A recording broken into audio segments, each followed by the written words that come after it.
Assalamu alaikum wa rahmatullahi wa barakatuh. Thank you, my brothers and sisters, to come back. I hope you've had a good break. It's been very short.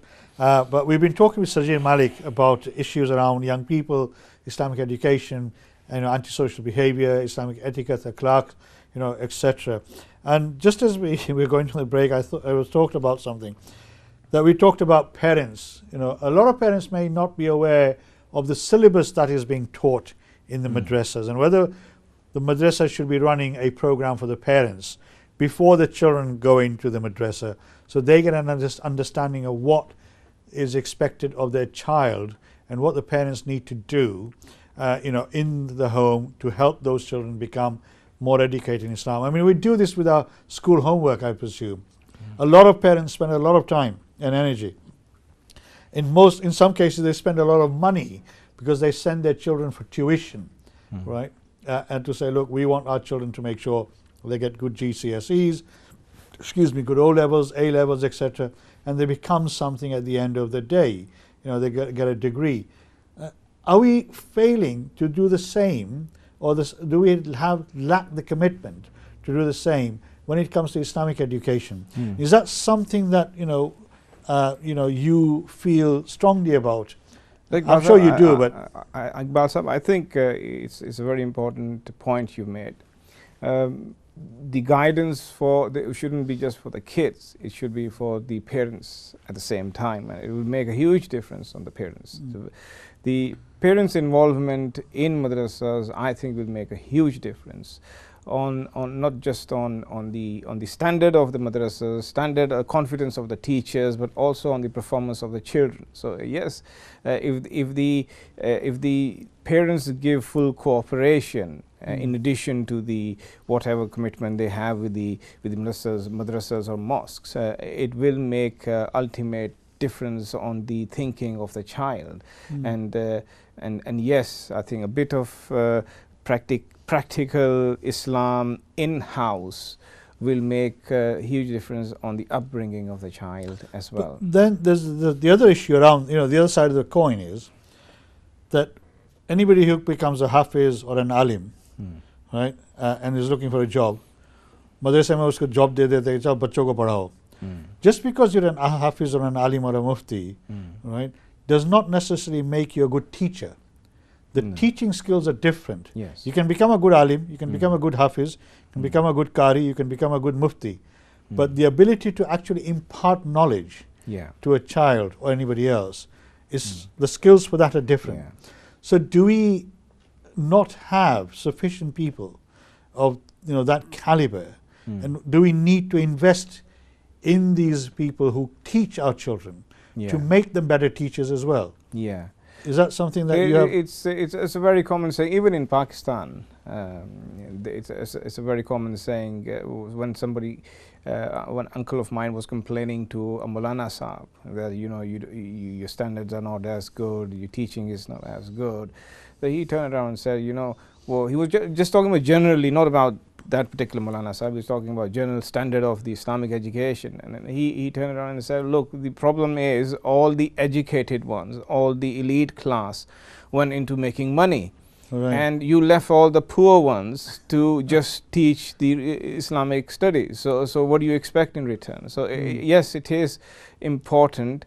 I am strongly in favor of the fact that the Islamic teaching should be at par with any other teaching methods. I agree. And the ulamas or the Maulanas who are teaching the children should be paid the same amount of salary as any other school. I totally agree with you. But is our community willing to invest that much money into that? I think it depends on the Maulana Sahibs to get together and say, well, look, we are no less important than any other type of education, even though we're doing it for Allah's sake, but whatever we earn out of that we can give for Allah's sake.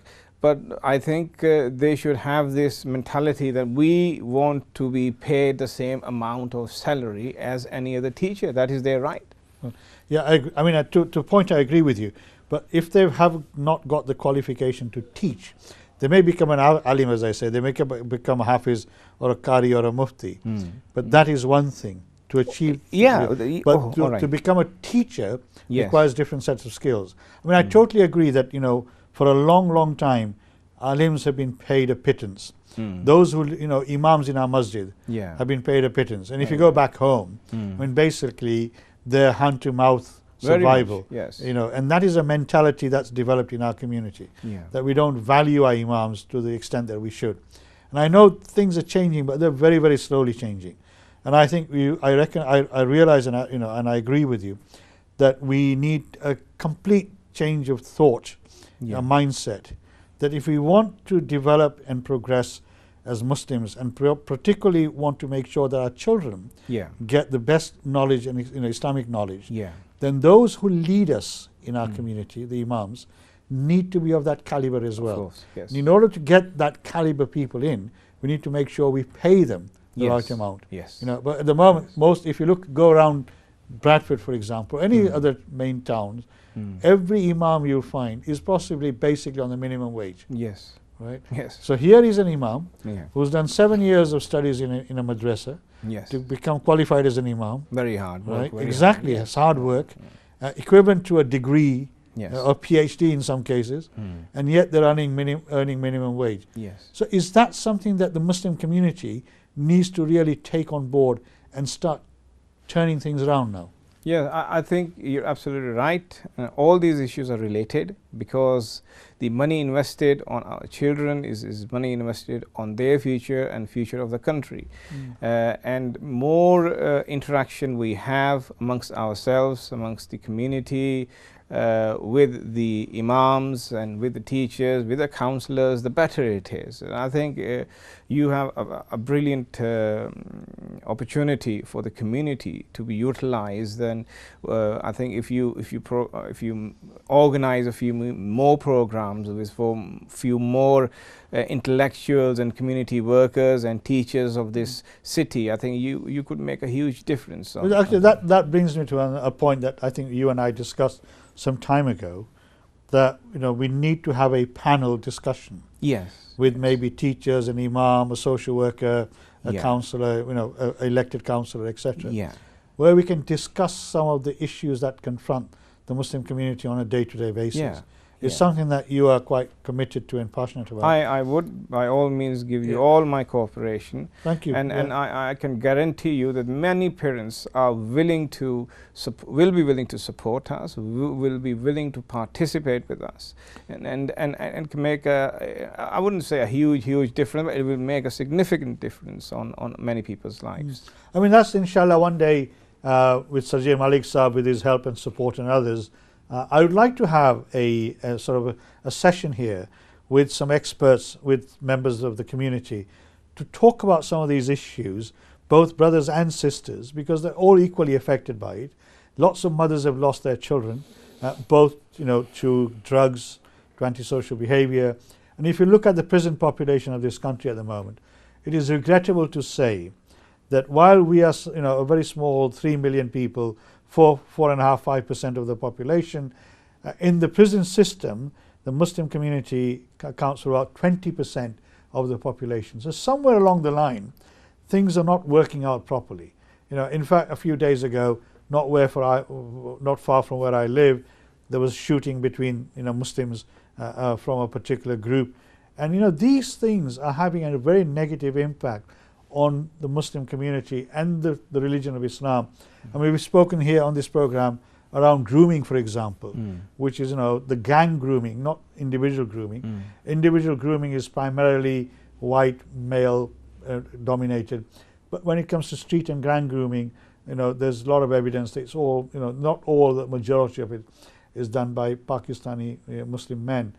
And this is something we've discussed. So all these issues have a negative impact on the perception of Muslims and the Muslim community. Yeah. You know, and also the fact that, you know, you go to parts of Bradford and other cities, the Muslim community is ghettoized in some areas. You know, living in very, you know, sort of rundown areas where there's lack of investment, lack of opportunities in terms of education, employment, etc. I mean, obviously we can't answer all these issues, but some of these issues, I mean, role models. A lot of young people are looking for role models. You know, I mean, Imran Khan possibly is one of the greatest role models in the Pakistani Muslim community that there ever was. And if he came to Bradford, I'm sure a lot of young people would queue up to see him and talk to him and get his ideas and thoughts. But who else is there? You know, how many other Imrans do we need? I mean, Ikram Butt comes to my program. Yeah. He's a good role model. Yeah. You know, ex-rugby player, played for England, etc. But there are very, very few role models like that. Well, we have Amir Khan, we have two MPs from this city who have done very well. But politicians are discredited in most cases. A lot of people don't have any faith and trust in politicians. Well, so you know that is an issue as well. That is politics itself. Exactly. Yes. But with the exception of Imran, of course. But they've done well. Yeah. They've all worked hard. They've got themselves recognized. Definitely, yes, nationally. definitely. So I've had Nash on this program. It's an achievement. Yes. It's an achievement. I think we've got Amir Khan, the boxer. They are definitely many very successful businessmen. I mean, some of them have moved out of this city, but some are still in this city, and they've done pretty well for this. But are they publicly doing something to encourage young people to say, look, I come from the same community like you. You know, I went through schools in Bradford, you know, same schools as you probably do, and, you know, and this is how I've managed to achieve, you know, where I am. Are they putting that back into the community? Into the community. I mean, is this something, you know, we've got to the top of the ladder, and that's it. मैं ठीक हूँ भाई, Allah तुम्हारा बेहतर करे. There are programs now and then organized by sometimes Bradford Uni, sometimes we do it. We've got an organization called as Pakistan Club. The idea was to have a family get-together place for the community, which we seriously lack in the city. Right. And likewise, there's some other very good organizations who try to promote people who've done well for the community. So not many people know there's a rear admiral who is actually of Pakistani descent, and he's done very well in Royal Navy. We have some other very successful businessman, chief executive of a very famous charity organization is of Pakistani descent. So yes, there are people who have done pretty well. They do come from time to time and try to encourage and mentor other people as well. But then at the same time, there's a huge population, and obviously you can't reach out to everyone. And there is always a requirement of more and more mentors to come and guide the youngsters. And it would be very beneficial for the society and for the people to have programs like these, get more people involved in it. And more we do it, you never know, more people will come forward. And I think we should welcome anyone who wants to participate in a program like this, and contact you. And if we want to have a discussion, a roundtable discussion, yes. I mean, obviously, I mean, one of my friends, for example, in Bradford, who's a businessman. There's quite a few actually, but you know, it's like Regal, Aslam from Agra, you know, and others. You know, from my Lahore, etc. I mean, these are people, and then some of them do really good work. Yeah. But you know, it's not well known out there. Some of the work that they're doing, right? Not as much as it should be. It should be, exactly. Yeah. So how do we bring that work that they do, you know, more to the attention of our community, especially the young people? You know, what do you think we need to do that?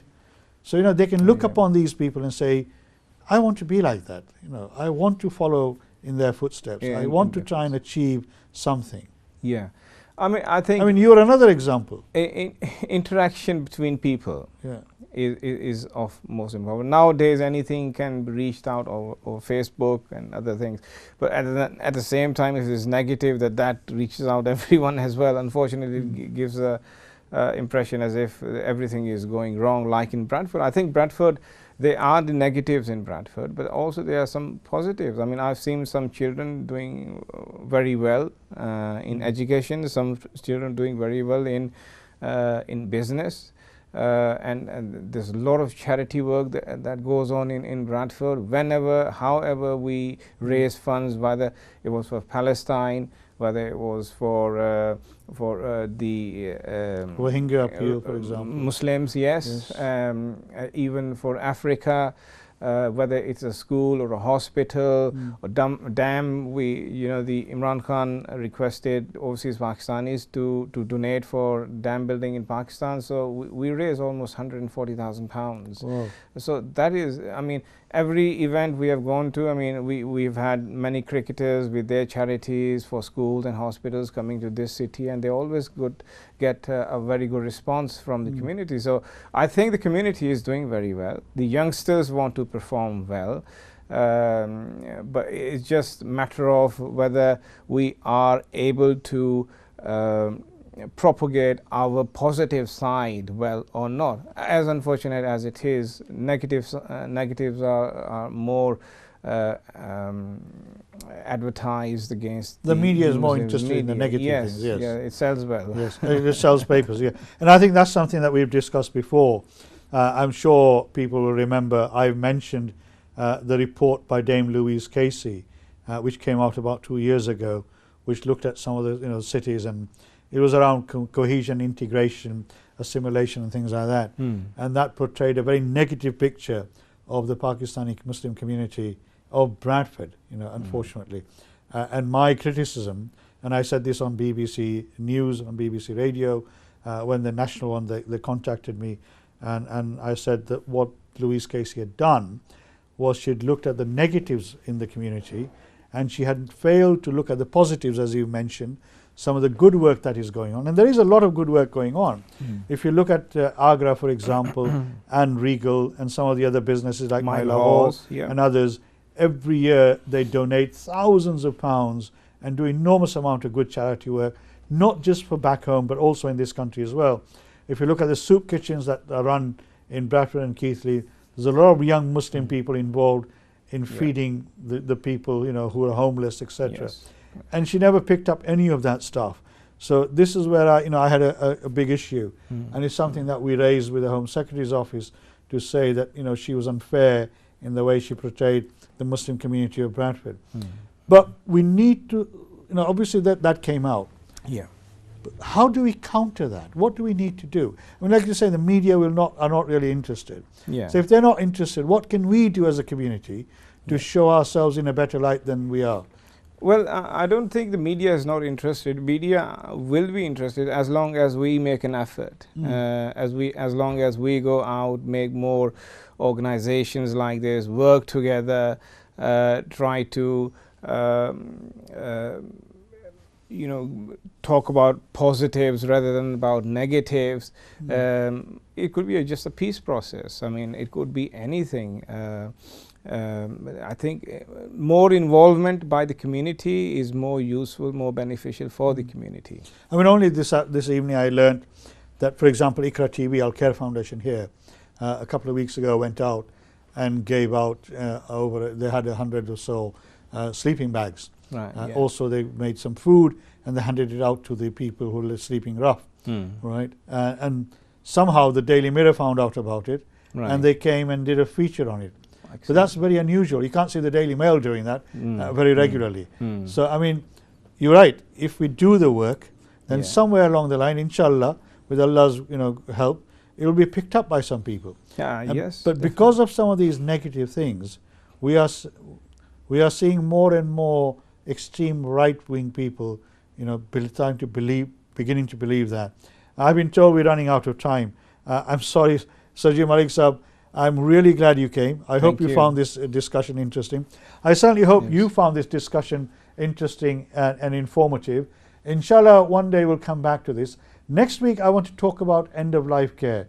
People who are coming to the end of life, how do we treat them? How can we get better treatment for them? And how do we make sure that they're as comfortable as they can be while they're going through this very difficult period? Inshallah, I'll see you next week. In the meantime, take care. May Allah look after you, and please remember us in your du'as. Assalamu alaikum wa rahmatullahi wa barakatuhu.